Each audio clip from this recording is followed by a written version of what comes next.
Hey there guys, welcome back to my channel. तो जो आज का हमारा टॉपिक है इंसुलिन है, ठीक है।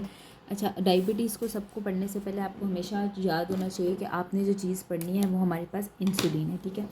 तो क्योंकि ये सारी चीज़ इंसुलिन से ही रिलेट करती हैं।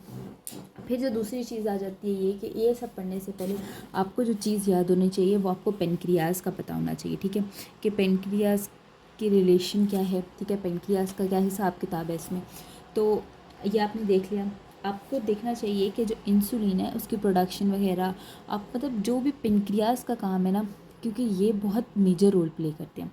अब आपने देखना है कि जैसे अब पेनक्रियाज है, सबसे पहले आपको देखना चाहिए कि पेनक्रियाज बनाता कौन है, ठीक है। सबसे पहली चीज़ आती है कि पेनक्रियाज हमारे पास बनता कैसे है, पेनक्रियाटिक एंजाइम कैसे बनते हैं, ये सब चीज़ें। तो हमारे पास ये जो पेनक्रियाज है ना, अब हमने कि देखना है दो हमारे पास होती हैं, दो लेयर्स होती हैं हमारे पास, जिसको एक को हम कहते हैं, रेट्रो पेरिटोनियल, और दूसरी होती है हमारे पास रेट्रो पेरिटोनियल और पेरिटोनियल, ठीक है। रेट्रोपेरिटोनियल और पेरिटोनियल। अब इन दोनों में फ़र्क क्या है। लेट्स सपोज ये स्मॉल इंटेस्टाइन है, ये स्टमक है, ये स्मॉल इंटेस्टाइन है, ठीक है। और ये हमारे पास लार्ज इंटेस्टाइन है। इस मेम्ब्रेन, इसको जो जिस मेम्ब्रेन ने कवर किया हुआ है ना इन ऑर्गन्स को, ठीक है, इन ऑर्गन्स को जिन मेम्ब्रेन ने कवर किया हुआ है, इस मेम्ब्रेन को कहते हैं हम पेरिटोनियल मेम्ब्रेन, ठीक है। इस मेम्ब्रेन को हम क्या कहते हैं, इस मेम्ब्रेन को हम कहेंगे पेरिटोनियल मेम्ब्रेन। ये मेम्ब्रेन हो जाएगी हमारे पास पेरिटोनियल। और अब जो इन स्मॉल इंटेस्टाइन, इस लेयर के बाहर जो ऑर्गन्स पड़े होंगे, ठीक है, इस लेयर के बाहर जो ऑर्गन्स है वो हमारे पास हैं रेट्रोपेरिटल ऑर्गन्स, रेट्रोपेरिटोनियल्स ऑर्गन्स, ठीक है। रेट्रोपेरिटोनियल ऑर्गन्स में आपके पास आ जाता है पेनक्रियाज वगैरह, ठीक है, ये चीज़ आ जाती है। अब चीज़ ये है कि हमारे पास हमने देखना है कि आपके पास एक और बुक में एक चीज़, आपने डायबिटीज़ को जब भी पढ़ना है तो आपको इंसुलिन को पढ़ना बहुत ज़रूरी है, इंसुलिन का जानना आपके लिए बहुत ज़रूरी है। अब चीज़ आ जाती है कि आपकी बुक में एक और टर्म लिखी हुई है जिसको कहते हैं हेट्रोट्रॉफिक ऑर्गन, ठीक है। हेट्रोट्रॉफिक ऑर्गन क्या होते हैं। हेट्रोट्रॉफिक ऑर्गन्स में आपके पास दो चीज़ें आती हैं, एंडो और एक्सो। एंडोक्राइन और एक्सोक्राइन, ये दोनों क्राइन्स हैं, ठीक है। मैं यहाँ पे लिख देती हूँ एंडोक्राइन और एक्सोक्राइन। अब इसमें चीज़ क्या है, ठीक है, इनके आपको फंक्शंस पता होने चाहिए कि इनके क्या फंक्शंस होते हैं, क्या नहीं फंक्शन होते। तो इसका डिफरेंस मैं आपको एक सिंपल एग्जाम्पल के थ्रू बता देती हूँ।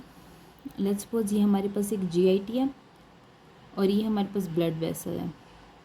सबसे पहले ये तो चीज़ याद रखें, जो हार्मोन्स आउटसाइड द ब्लड होंगे ना, आउटसाइड द ब्लड, उनको हम कहेंगे एक्सोक्राइन, ठीक है। जो भी हमारे पास हार्मोन होंगे वो हमारे पास आउटसाइड द ब्लड होंगे, वो हमारे पास होंगे एक्सोक्राइन हार्मोन। और जो इनसाइड द ब्लड होंगे वो हमारे पास होंगे एंडोक्राइन हार्मोन्स, ठीक है। एंडोक्राइन हार्मोन्स, ये चीज़ यहाँ पे क्लियर हो गई। अब हम देखते हैं एक्सोक्राइन हार्मोन बनता कब है। तो आपके लिए ये जानना चीज़ बहुत ज़रूरी है कि अब देखें ये जीआईटी है, आपने अगर कोई फूड लिया है, लाइक जिस फूड में प्रोटीन है, कार्बोहाइड्रेट्स हैं, ये प्रोटीन और कार्बोहाइड्रेट्स क्या करेंगे, इन्होंने जीआईटी में जाना है और यहाँ पे डाइजेस्ट होना है, ठीक है। डाइजेशन के लिए हमें यहाँ पे पेनक्रियाटिक एंजाइम चाहिए होगा जो पेनक्रियाटिक जूस बनाएगा। अब सीन ये है कि हमें ये देखना है कि पेनक्रियाटिक एंजाइम बनाएगा कौन। तो हमारे पास सेल होते हैं, एसिनर सेल्स होते हैं। अच्छा, और एक और चीज़ याद रखिएगा, अच्छा चलिए ये बाद में बताती हूँ। पेनक्रियाटिक एंजाइम कौन बनाएगा, एसिनर सेल्स पेनक्रियाटिक एंजाइम बनाएगा, पेनक्रियाटिक जूस बनेगा, फिर चीज़ की एब्जॉर्प्शन होगी, ठीक है। ये यहाँ तक जो चीज़, ये जो प्रोसेस है ना, इसको हम कहते हैं एक्सोक्राइन, ठीक है। इसको हम कहेंगे एक्सोक्राइन क्योंकि ये ब्लड के अंदर नहीं हो रहा, ये ब्लड के बाहर हो रहा है, ठीक है, एक सिस्टम के अंदर हो रहा है। अच्छा, ये एक्सोक्राइन हो गया। अब इसमें चीज़ क्या है कि आपने ये याद रखना है कि जो 99% होते हैं ना वो एक्सोक्राइन होते हैं हमारे पास, ठीक है। एक्सोक्राइन फंक्शंस होते हैं 99% और एंडोक्राइंस होते हैं ओनली 1%। दो फंक्शंस हैं, एक्सोक्राइन है, एंडोक्राइन है। तो आपके लिए जानना ज़रूरी है कि एंडोक्राइन जो फंक्शन है वो हमारे पास कितना होता है, 99% होता है, और हमारे पास एक्सोक्राइन कितना होता है, 1। एंडोक्राइन कितना होता है, 1%। अब कहानी यहाँ पे ख़त्म नहीं होती। हमने क्या किया, हमने यहाँ पे फूड एब्जॉर्ब किया, ठीक है। अब उस फूड में क्या था, यहाँ पे बात कर लेते हैं। उस फूड में जो हमने कार्बोहाइड्रेट्स खाए थे, यहाँ पे लिख लेते हैं, ये जो हमने कार्बोहाइड्रेट्स खाए थे इसमें हमारे पास क्या था, इसके अंदर हमारे पास ग्लूकोज भी था, ठीक है। ये हमारे पास इस कार्बोहाइड्रेट में हमारे पास ग्लूकोज था। अब इस ग्लूकोज ने हमेशा बॉडी में तो नहीं रहना ना, मतलब हमारे पास ब्लड में और बॉडी में तो इसने हमेशा नहीं रहना ना हमारे पास, ठीक है। इसने आके जाके काम करना है, इसने डिफरेंट चीज़ों को बनाना है, ठीक है। तो ये जो ग्लूकोज होगा ये हमारे पास, ये सेल्स के पास जाएगा। सेल्स कौन से, ये हमारे पास मसल के पास जाएगा, ये हमारे पास लिवर में जाएगा। आपको पता है लिवर में प्रोसेस होता है जिनोग्लाइकोलाइसिस, जिनोनियोजेनेसिस, ग्लूकोजियोनालिसिस। तो ये सारे मसल्स के आपको ग्लूकोज बड़ी ज़रूरत होती है स्ट्रेंथिंग के लिए, ये सब, ठीक है। लेकिन ज़्यादा ग्लूकोज भी हमारी बॉडी में अच्छी नहीं होती, ठीक है। तो जब भी हमारी बॉडी में क्या बनेगा, हमारी बॉडी में जब भी ये ग्लूकोज बनेगा, साथ में हमारे पास इंसुलिन हार्मोन ज़रूर बनेगा। इंसुलिन इज़ अ हार्मोन, ठीक है। और ये इंसुलिन हार्मोन है एंडोक्राइन का। ये इंसुलिन हार्मोन किसका है, एंडोक्राइन का, ठीक है। एंडोक्राइन का ये हार्मोन है, पेनक्रियास से रिलीज़ हुआ है, ठीक है। पेनक्रियास से रिलीज़ हुआ है और इंसुलिन आके बना है, फिर इसने डाइजेशन वगैरह करवाई है, ठीक है। मैं आपको एक बार दोबारा बता देती हूँ इस सारी चीज़ में आपने इस छोटी सी चीज़ में क्या याद रखना है। आपने याद रखना है कि रेट्रोपेरिटोनियल लेयर क्या होती है, ये ऑर्गन्स क्या होते हैं। देन आपने हेट्रोट्रॉफिक ऑर्गन्स याद रखना है कि वो एंडो होते हैं और एक्सो होते हैं। देन आपने एंडो की एग्जांपल ये याद रखना है कि 99% एक्सो होते हैं और 1% एंडो होते हैं। उसके बाद आपने ये चीज़ याद रखनी है कि एक्सोक्राइन जो होते हैं ना, वो हमारे क्या होते हैं, जो हमारे ब्लड के आउटसाइड होते हैं वो हमारे पास एक्सोक्राइन होते हैं, और जो हमारे ब्लड के अंदर होते हैं गोज़ टू, मतलब आप ये याद रखें, जो hormone goes to blood they are endocrine, और हार्मोन आउटसाइड द ब्लड होंगे वो हमारे पास एक्सोक्राइन होंगे, ठीक है। यहाँ तक चीज़ें आपको पता होनी चाहिए, ठीक है। आपको ये भी पता होना चाहिए जो ग्लूकोज है वो बॉडी में इकट्ठा नहीं रहता, उसने डिफरेंट चीज़ों, सेल्स को भी, ऑर्गन्स को भी अपना प्रोवाइड करना होता है, ठीक है। यहाँ तक कि आपको बात समझ आ गई। उसके बाद हम लोगों ने पढ़ना है कि इसका सारा मैकेनिज्म कैसे होता है, आइसोलेट ऑफ हैंड्स क्या होते हैं, ये सारी चीज़ें। तो ये नेक्स्ट पढ़ते हैं जिसमें हमने एंडोक्राइन पार्ट पढ़ना है, जिसमें हम लोगों ने सारी इंसुलिन का स्ट्रक्चर पढ़ना है, ATP GIT में जितना भी इसका रोल है वो सब, ठीक है। अच्छा गाइस, तो हम लोगों ने पीछे क्या पढ़ा था, हम लोगों ने पीछे पढ़ा था एक नॉर्मल फिजियोलॉजी पढ़ी थी इंसुलिन वगैरह की, इंसुलिन की नॉर्मल फिजियोलॉजी पढ़ी थी। अब हमने देखना है कि हम लोगों ने देखना है कि हम लोगों ने जो इंसुलिन है वो रेगुलेट कैसे होती है, फंक्शन हम बाद में पढ़ेंगे। तो सबसे पहले आपको चीज़ पता होनी चाहिए कि जो islets of Langerhans cells है ना, ठीक है, इनकी मैं जो बात कर रही हूँ ना, इसको हम लोगों ने एक डिफरेंट तरीके से देखना है। आपने याद रखना है ये पेनक्रियास के एंडोक्राइन के जो पोर्शन है ना उसके सेल्स हैं। आइसोलेट ऑफ लैंगर हैंड्स क्या है, ये हमारे पास एंडोक्राइन, जो पेनक्रियाज है उसके एंडोक्राइन के पोर्शन से, एंडोक्राइन के पार्ट के पोर्शन सेल्स हैं। अब आइसोलेट ऑफ हैंगर हॉर्न्स में क्या होता है कि आपके पास दो टाइप के सेल्स होते हैं। एक आपके पास होता है, एक हमारे पास होता है अल्फ़ा और दूसरा हमारे पास होता है बीटा। अल्फ़ा में हमारे पास ग्लाइकोजेंस आ जाते हैं और बीटा में हमारे पास इंसुलिन आती है। अभी हमने इंसुलिन पढ़नी है जो हमारी मेजर चीज़ है, ठीक है।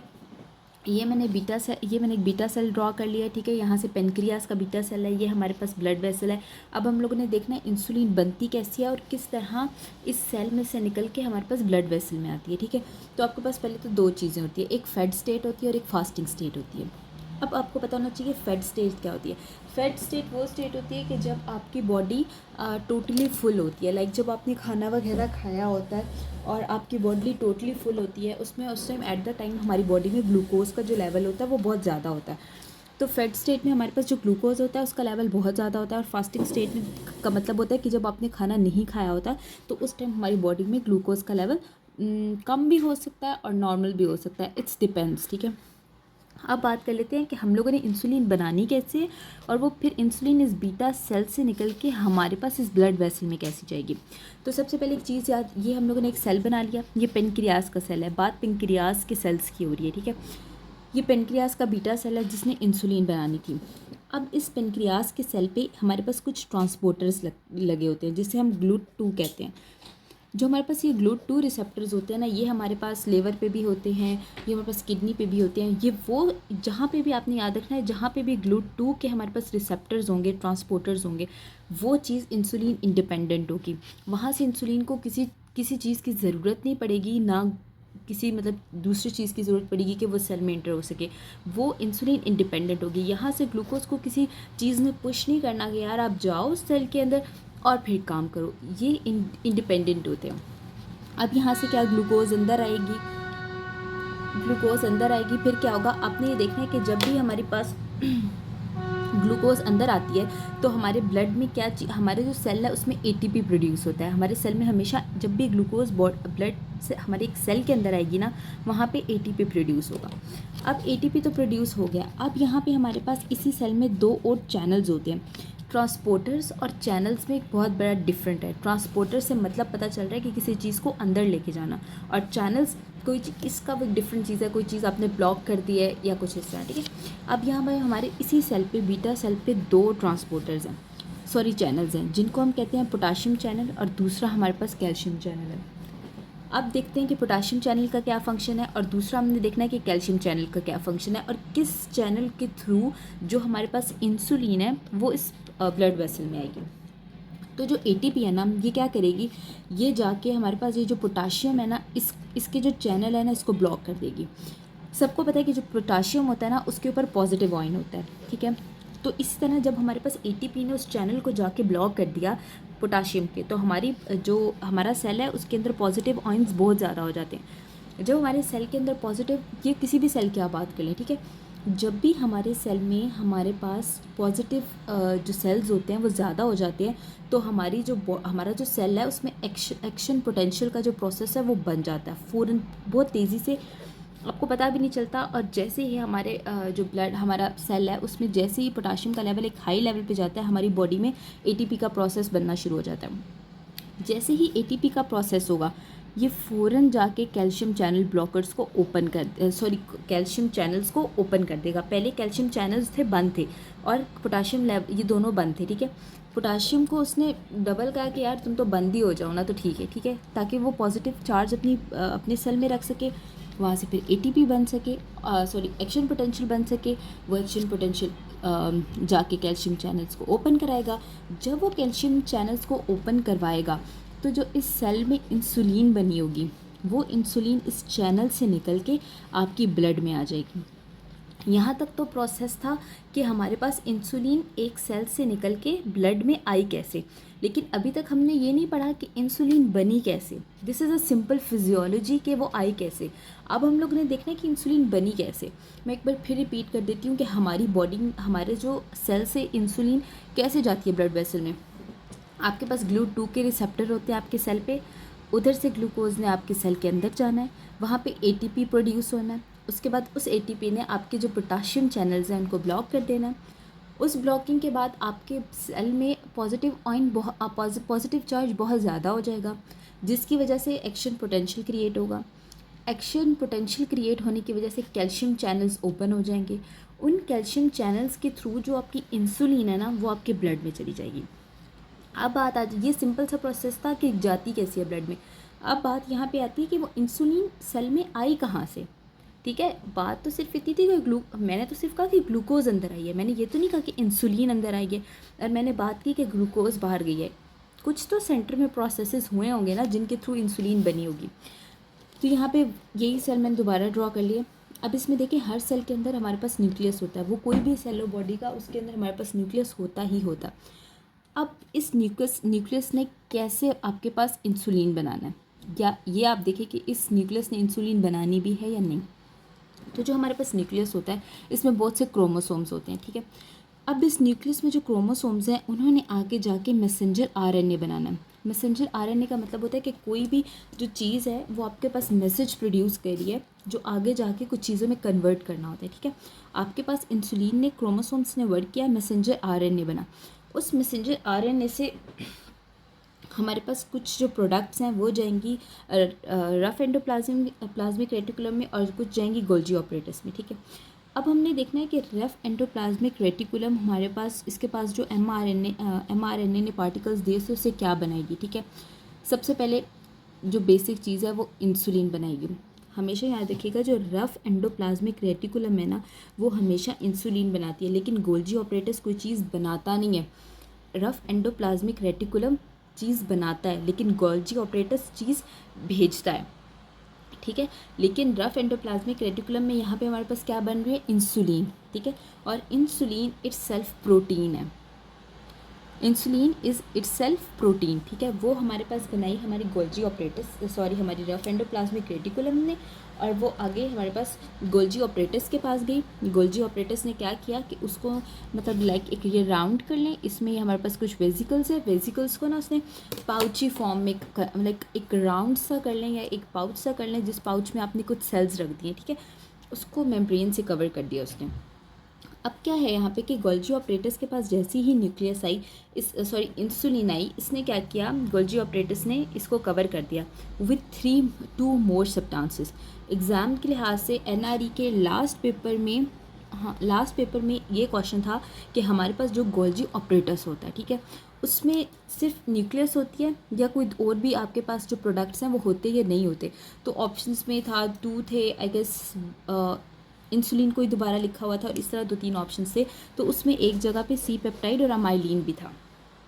तो आपके लिए बात याद रखना ज़रूरी है कि जब भी गोल्जी ऑपरेटर्स के पास इंसुलिन आती है तो उसके साथ साथ उस वेजिकल में गोल्जी ऑपरेटर्स 2 और चीज़ें दे के आगे भेजता है, ठीक है, जो इंसुलिन के साथ साथ ही हमारे ब्लड में जाती हैं। उनमें सी पेप्टाइड है और अमाइलाइन है, ठीक है। अब आपने देखा कि जो वेजिकल है गोल्जी ऑपरेटस से आया है, उसमें क्या क्या चीज़ें थी। एक हमारे पास सी पेप्टाइड, ये न्यूक्लियस, ये हमारे पास इंसुलिन, और जो हमारे पास तीसरी चीज़ है वो है एमालाइन, ठीक है, अमालाइन कह लें व्हाटएवर। तो ये चीज़ें बन गई। ये वेजिकल इस सेल के अंदर बना था। अब जैसे ही कैल्शियम चैनल ओपन हो गया, ये वेजिकल निकल के आपकी ब्लड वेसल में चला जाएगा। तो यहाँ तक तो चीज़ थी कि न्यूक्लियस ये जितना भी प्रोसेस मैंने इस साइड पे बनाया ये हो इसी सेल में रहा होता है। ये नहीं है कि ये किसी और सेल में हो रहा होता है। ये बस यहाँ से सेल ड्रॉ करके मैंने यहाँ पे लिखा है। ये न्यूक्लियस, ये एमआरए का बनना, देन रफ एंडोप्लाज्मिक रेटिकुलम का इंसुलिन बनाना, देन उसके बाद गोल्जी ऑपरेटस में वेजिकल्स की कन्वर्जेशन होना, ये सब एक ही सेल के अंदर हो रहा होता है। वहाँ से ही आपकी एटीपी बनती है, वो फिर हमारे पास पोटाशियम को ब्लॉक करती है, फिर पोटाशियम की वजह से एक्चुअल पोटेंशियल ज़्यादा बनता है, फिर वो कैल्शियम ओपन करता है चैनल्स। जब कैल्शियम चैनल्स ओपन होते हैं तो इंसुलिन हमारे साथ हमारी ब्लड वेसल में जाती है। उसके बाद जो वेजिकल्स होते हैं उसमें 3 चीज़ें होती हैं, इंसुलिन, सी पेप्टाइड, अमालाइन, ठीक है। तो अब ये सिंपल सी चीज़ थी कि हमारे पास इंसुलिन की रेगुलेशन कैसे होती है। अब नेक्स्ट हम लोगों ने ये पढ़ना है कि इंसुलिन वर्क कैसे करता है। Insulin itself as a like, हम लोग जब 9th-10th में थे, फर्स्ट ईयर सेकेंड ईयर में थे, हम लोगों को इंसुलिन का बहुत छोटा सा टॉपिक पढ़ाया जाता था, जबकि ऐसा नहीं है। इंसुलिन की एक बहुत बड़ी फिजियोलॉजी है। इंसुलिन एक बहुत इंपॉर्टेंट रोल प्ले करता है, ठीक है। तो एज अ मेडिकल स्टूडेंट आपसे कोई भी कभी भी इंसुलिन की फिजियोलॉजी वगैरह पूछे ना, तो ये नहीं कहना कि यार ये इस तरह है, 2-3 लाइनों में नहीं बताना। इसकी प्रॉपर सारी फिजियोलॉजी पता होनी चाहिए कि वो ब्लड में कैसे जाता है, उसके बाद वो इंसुलिन इटसेल्फ बनती कैसे, ठीक है। ये हो गई प्रोटीन की इंसुलिन की रेगुलेशन। नेक्स्ट इसका पढ़ेंगे कि इंसुलिन फंक्शन कैसे करता है आपकी बॉडी में। हाँ, तो हम लोग पढ़ रहे थे कि इंसुलिन का फंक्शन क्या होता है। तो आपके पास ना अपने इंसुलिन के फंक्शन तीन चीज़ों को याद रखने, लिवर पे, एडिपोस और मसल्स पे। मैं आपको ये भी बताऊंगी कि ग्लूट 1, 2, 3, 4, 5 किन किन पे होते हैं, ठीक है। सबसे पहले आपने इंसुलिन की बात कर लेनी है लिवर पे। अब जैसे ही इंसुलिन ब्लड में होगी तो आपके पास क्या होगा, ग्लूकोज स्टोर होगा, ठीक है। अब इंसुलिन जाके क्या करेगी, लिवर को सिग्नल देगी कि यार आप जाओ, लिवर को सिग्नल देगी कि यार जो आप हमारी बॉडी में या ब्लड में जो ग्लूकोज पड़ा है ना, उसे जाके स्टोर कर लो, ठीक है। लिवर क्या करेगा, ग्लाइकोजन्स, जो लिवर होगा ना वो बॉडी में ना आपके पास अपने आप में आप ग्लूकोज स्टोर कर लो, तो लिवर क्या करेगा, ग्लूकोज स्टोर कर लेगा। ग्लाइकोजन से हमारे पास ग्लूकोज से वो क्या करेगा, ग्लाइकोजन्स में उसको कन्वर्ट कर देगा। कन्वर्ट किस फॉर्म में करेगा, ग्लाइकोजन्स की फॉर्म में वो स्टोर करेगा, जिसे हम लोग क्या कहते हैं, ग्लाइकोजेनेसिस, ठीक है। ग्लाइकोजेनेसिस एक प्रोसेस हो गया जो हमारे पास लिवर ने करना है इंसुलिन की वजह से। दूसरा वो क्या करेगा कि इन ग्लूकोज को पायरोवेट्स में कन्वर्ट कर देगा। ग्लूकोज को क्या करेगा, पायरोवेट्स में कन्वर्ट करेगा। और पायरोवेट्स क्या होते हैं, एटीपी के लिए, एटीपी बनाने के लिए इंपॉर्टेंट होते हैं। पायरोवेट्स एटीपी बनाने के लिए कैसे इंपॉर्टेंट होते हैं, जिससे मैंने लास्ट टाइम बताया था कि इंसुलिन एंटर हुई सेल के अंदर, सेल के अंदर एटीपी बना। अब वो बना कैसे? वहाँ पे पायरोवेट्स थे, वो ग्लूकोज जाके पायरोवेट्स में चेंज हुआ, पायरोवेट्स ने क्या किया? एटीपी बनाया, देन उसके बाद सारा फंक्शन हुआ। तो इस प्रोसेस को कहते हैं ग्लाइकोलाइसिस। दो प्रोसेस करवाता है लिवर, जिसमें हमारे पास एक होता है ग्लाइकोजेनेसिस और दूसरा होता है ग्लाइकोलाइसिस। ठीक है, इन दोनों में फ़र्क ये है कि पहले में ग्लूकोज से ग्लाइकोजन्स बनाया जाता है और दूसरे में ग्लूकोज से पायरोवेट बनाया जाता है। दूसरी चीज़ है मसल पे। मसल्स पे आपके पास रिसेप्टर होते हैं GLUT4 के। ठीक है, आपके पास मसल्स रिसेप्टर होते हैं GLUT4 के, GLUT3 होता है आपके पास ब्रेन पे और प्लेसेंटा पे, आपके पास GLUT1 होता है RBCs वगैरह पे। ठीक है, GLUT4 और GLUT2 आपके पास होता है इस पे पेनक्रियास के बीटा सेल पे, लिवर पे। ठीक है, अच्छा अब GLUT4 हमारे पास मसल्स में होगा, लेकिन ये जो GLUT4 है ना, ये इंसुलिन डिपेंडेंट है। GLUT2 इंसुलिन डिपेंडेंट नहीं है, ये ग्लूकोज इंडिपेंडेंट है। अब क्या करेगा? सिग्नल आएगा ग्लूकोज की तरफ से कि यार इंसुलिन की तरफ से। ठीक है, GLUT4 को सिग्नल आएगा कि यार ओपन हो जाओ, ठीक है, ग्लूकोज को अंदर आने दो। ये ओपन होंगे रिसेप्टर्स, ट्रांसपोर्टर्स, फिर ग्लूकोज एंटर होगा हमारी बॉडी में। ग्लूकोज के साथ साथ आपकी बॉडी में अमाइनो एसिड्स भी आएंगे। ठीक है, अमाइनो एसिड्स प्रोटीन की वहाँ पे सिंथेसिस होगी, तो हमारी मसल्स स्ट्रॉन्ग होंगे, मसल्स की डेवलपमेंट होगी। जैसे कहते हैं कि आप ऐसी डाइट लें जिससे आपके मसल्स स्ट्रॉन्ग हो, प्रोटीन वाली डाइट लें। ठीक है, तो इसी तरह जब भी आपकी बॉडी में इंसुलिन आएगा, ग्लूकोज आएगा आपके मसल्स में, उसके साथ साथ अमाइनो एसिड्स भी आएंगे, जिसकी वजह से आपकी जो मसल्स हैं उसमें क्या होगा? प्रोटीन की सिंथेसिस होगी। उसके बाद थर्ड पे बात कर लेते हैं एडिपोज की। जो एडिपोज है ना, उसमें क्या होता है कि आपके पहले ही तो पता होना चाहिए कि एडिपोज से ना आपकी जो बॉडी है ना, उसमें दो प्रोसेसेस होते हैं। ठीक है, एक होता है आपके पास हार्मोन सेंसिटिव लाइपेज, दूसरा होता है लाइपोप्रोटीन लाइपेज। ठीक है, अब इन दोनों चीज़ों में फ़र्क क्या होता है कि आपके पास जो हमारे पास ये हार्मोन सेंसिटिव लाइपेज है और दूसरा जो हमारे पास लाइपोप्रोटीन लाइपेज है, इसमें क्या होता है? ये जाके हमारे पास जो इंसुलिन है, ठीक है, वो क्या करेगी? जाके इस जो कह सकते हैं हार्मोन कह सकते हैं या कुछ भी इसको कह सकते हैं, ये क्या करेगी? इसको एक्टिवेट करेगी। जब ये एक्टिवेट होगा तो हमारी बॉडी में ट्राइग्लिसराइड्स बनना शुरू होंगे। आपकी बॉडी में ट्राइग्लिसराइड्स बन रहे हैं, ब्रेक नहीं हो रहे, तो यहाँ पे फैट की सिंथेसिस हो रही है, ना कि ब्रेक डाउन हो रही है। ठीक है, यहाँ पे हम लोगों ने पढ़ा था ग्लूकोज इंटर हो रहा है, अमाइनो एसिड्स वगैरह, यहाँ पे हम लोगों ने ग्लूकोज की ब्रेक डाउन पढ़ी थी लिवर में। लेकिन एडिपोज टिश्यूज़ में फ़ैट की सिंथेसिस हो रही है। कैसे? इंसुलिन की वजह से। इंसुलिन आया, उसने लाइपोप्रोटीन लाइपेज पे वर्क किया, उसे एक्टिवेट किया। जब वो एक्टिवेट हुआ उसके बाद उसने क्या किया? ट्राइग्लिसराइड की सिंथेसिस करवाई। ट्राइग्लिसराइड ने आगे क्या किया? फ़ैट की सिंथेसिस करवाई और हमारी बॉडी में फ़ैट की जिसे कहते हैं फ़ैट की स्टोरेशन होगी। ठीक है, आपने प्रोसेस पढ़े होंगे कैटाबोलिज्म और एनाबोलिज्म का। ठीक है, फिर उसके थ्रू ये सारे ब्रेक डाउन होंगे, सिंथेसिस होंगी, वो एक डिफरेंट चीज़ है। वो ऑलरेडी मैंने पैथोमा के लेक्चर्स में पढ़ा दिया कि एनाबोलिज्म क्या होता है और कैटाबोलिज्म क्या होता है। ठीक है, इसके बाद जो इंसुलिन है, इसकी सबसे जो बेसिक चीज़ आती है इसकी पैथोलॉजी में, वो हमारे पास डायबिटीज़ मेलाइटस है। ठीक है, और इसके बाद कुछ क्योंकि इंसुलिन है ना पेनक्रियास से बन रही है, कुछ पेनक्रियाटिक ट्यूमर्स होते हैं, तो ये सारी कलेक्टिवली चीज़ें ये इंसुलिन से रिलेट करती हैं और पेनक्रियास से रिलेट करती हैं। तो ये जो डायबिटीज़ वाला है, ये इंशाल्लाह इसकी कल मैं वीडियो अपलोड करूँगी। अभी के लिए जस्ट आपके पास आपने इंसुलिन वाले टॉपिक को देख लेना है। ठीक है, और इंसुलिन इतना छोटा टॉपिक नहीं है, इसको बुक से भी पढ़ लेना, यूएस अमेरिकी स्टेप 1 से, स्टेप 2 से, अगर चाहें तो रॉबिन्स की पैथोलॉजी से, और अगर चाहें तो बीआरएस की पैथोलॉजी से, तो और आपने अगर कोई और गेसेस लिए हुए हैं तो उससे भी पढ़ सकते हैं। ठीक है, लेकिन इसको पढ़ना ज़रूर है क्योंकि आपके एनआरई का मैंने पहले ही बताया, एक क्वेश्चन आया हुआ था गोल्जी ऑपरेटर्स से। ठीक है, ये एनआरई के लास्ट एग्ज़ाम का क्वेश्चन था। आप बेशक वो देख लीजिएगा एग्ज़ाम कि 2022 का या आई थिंक 2021 का था, तो उसमें ये क्वेश्चन आया हुआ था। ठीक है, so take care, good bye.